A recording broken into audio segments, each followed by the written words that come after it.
Assalamualaikum warahmatullahi wabarakatuh. Selamat pagi anak-anakku kelas 10. Semoga anak-anak aku kelas 10 selalu diberi kesehatan jasmani maupun rohani. Semoga keluarga besar Pondok Pesantren Bahrul Ulum selalu diberi kesehatan jasmani maupun rohani. Serta di sini saya selalu mengingatkan kepada anak-anak aku kelas 10 bahwasanya pandemi ini bisa terputus.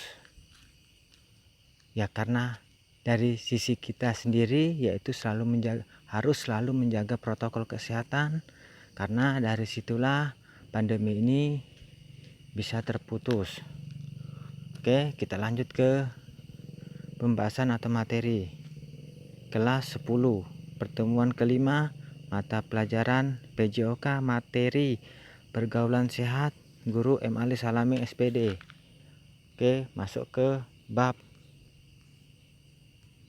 4 pergaulan sehat. Kemarin kita sudah ujian tengah semester atau UTS dari bab 1 sampai bab 3 itu sudah Pak anggap selesai.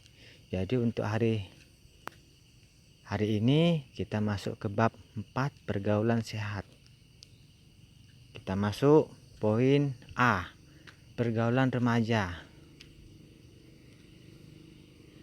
Nah, di sini pergaulan remaja bisa anak-anak aku baca sendiri di LKS, karena di sini untuk pergaulan remaja sangat banyak sekali definisinya. Di sini ada sedikit definisi yang sangat berpengaruh dalam pergaulan remaja. Manusia merupakan makhluk yang bersifat sosial. Artinya manusia tidak dapat hidup atau memenuhi kebutuhan sendiri tanpa bantuan dari orang lain. Oleh karena itu, dalam setiap kegiatan manusia pasti terdapat interaksi antara individu satu dengan individu yang lainnya.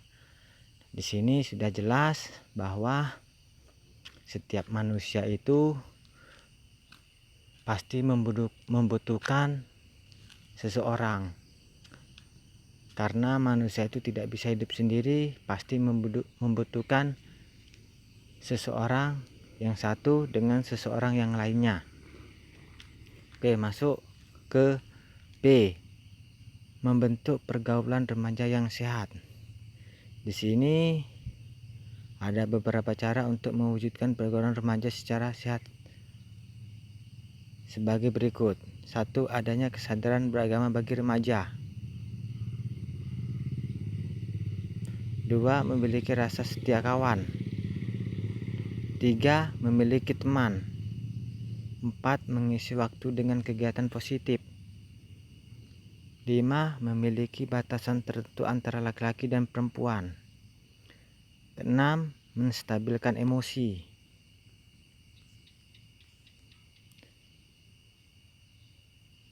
Adapun tanda-tanda pergaulan sehat adalah sebagai berikut. 1. Berakhlak mulia. 2. Senantiasa memiliki prasangka baik. 3. Pemaaf. 4. Jauh dari rasa iri dan dengki. 5. Memiliki sifat malu. 6. Berusaha menepati janji. 7. Sopan dalam bertutur kata. 8. Selalu senyum dan mengucap salam saat bertemu. 9. Selalu mengingat pada kebaikan. 10. Mengunjungi teman yang sedang terkena musibah. 11. Membantu teman yang kesusahan. 12. Memberi nasihat yang baik. 13. Tidak membicarakan aib teman dan saudaranya. Di sini sudah jelas. Yang B, di LKS anak-anakku, di situ ada semua penjelasannya. Kalau misalkan ada yang belum jelas, nanti bisa ditanya kepada saya. Kalau misalkan saya ke sekolah, bisa bertanya. Saya siap.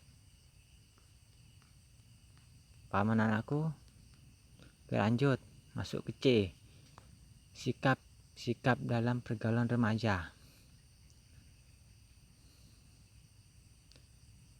Sikap yang diterapkan dalam pergaulan remaja hendaknya disesuaikan dengan norma-norma dan aturan yang berlaku di dalam masyarakat, serta tidak melampaui batas kenormaan asusila. Berikut sikap-sikap yang perlu untuk ditekankan dan diterapkan pada diri seorang remaja di dalam pergaulan, antara lain penampilan fisik. 2. Berbicara dan bersikap sopan. 3. Biasakan untuk memberi dan berbagi. 4. Hindari pembicaraan yang kurang bermanfaat. 5. Hindari mencuri dengar pembicaraan teman. 6. Rendah hati.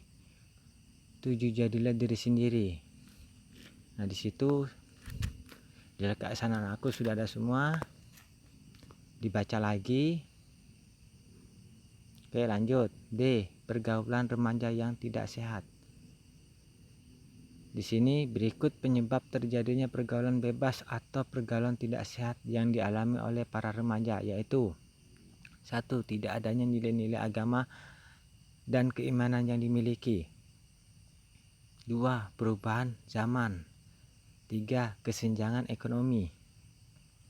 4. Kurang kontrol.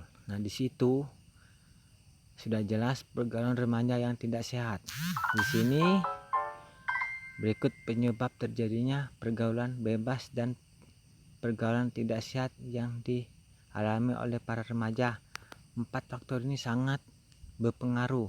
4 penyebab ini sangat berpengaruh timbulnya remaja yang tidak sehat. Jadi tolong apa-apa saja yang mau kita lakuin, tolong diingat penyebab akibatnya. Pencegahan pergaulan tidak sehat.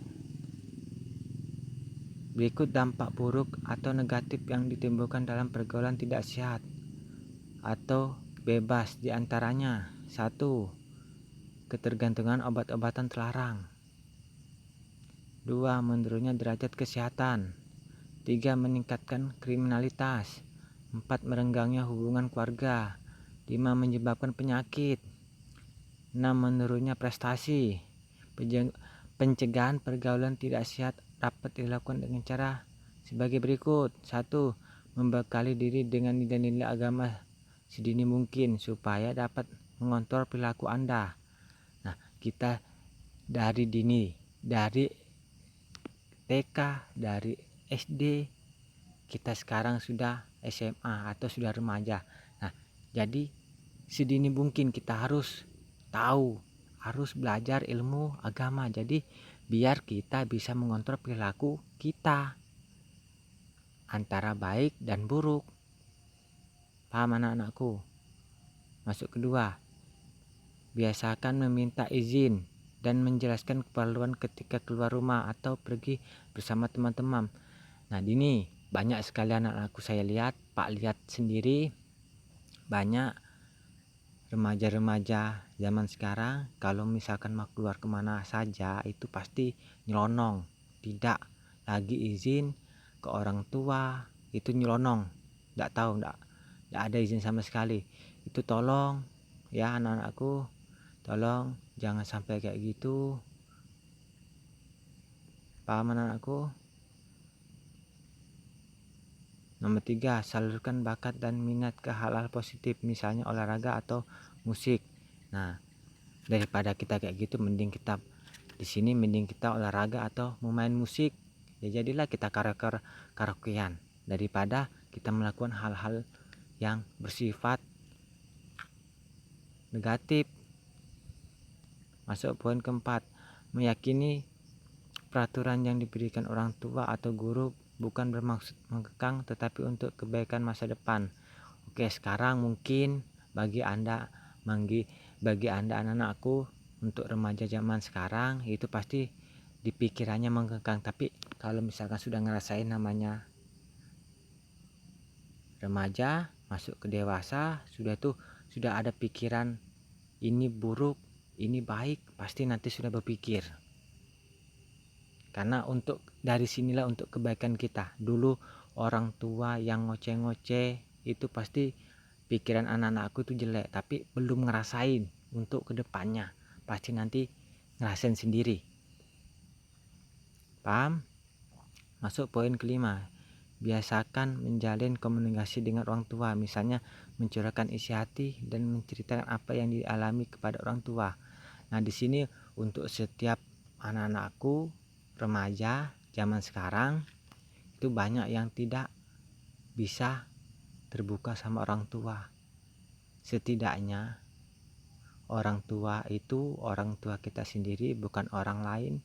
Jadi sebagusnya itu kita jujur apa adanya, kita cerita, daripada kita simpan baik-baik malah tidak sesuai dengan harapan. Jadi alangkah bagusnya kita cerita.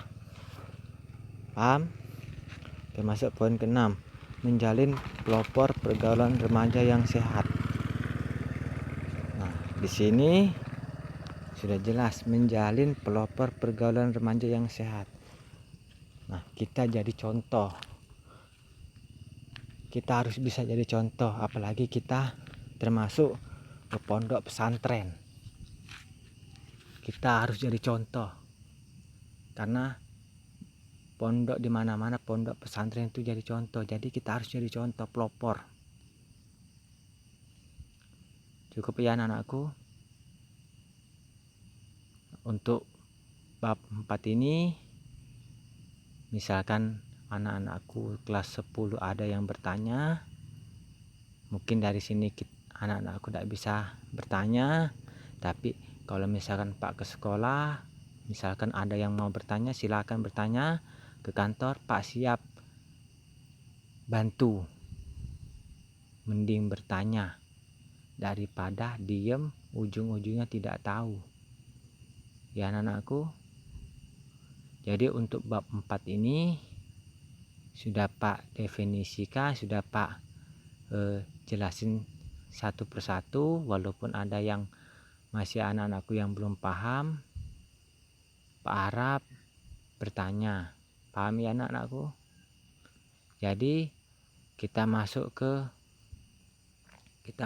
ke tugas. Nah, untuk bab 4 silakan kerjakan halaman 41, uji kompetensi 1 sampai 20, esainya 1 sampai 5. Ya, tolong dikerjakan baik-baik. Mau kapan aja dikerjakan, dikumpulkan, enggak apa-apa, yang penting dikerjakan. Pak tunggu secepatnya. Cukup nakku ya. Semoga materi hari ini bermanfaat untuk kita. Semoga pertemuan hari ini menjadi patokan untuk hari-hari ke depan, menjadi lebih baik lagi. Sampai jumpa hari Kamis depan. Billahi taufik walhidayah. Assalamualaikum warahmatullahi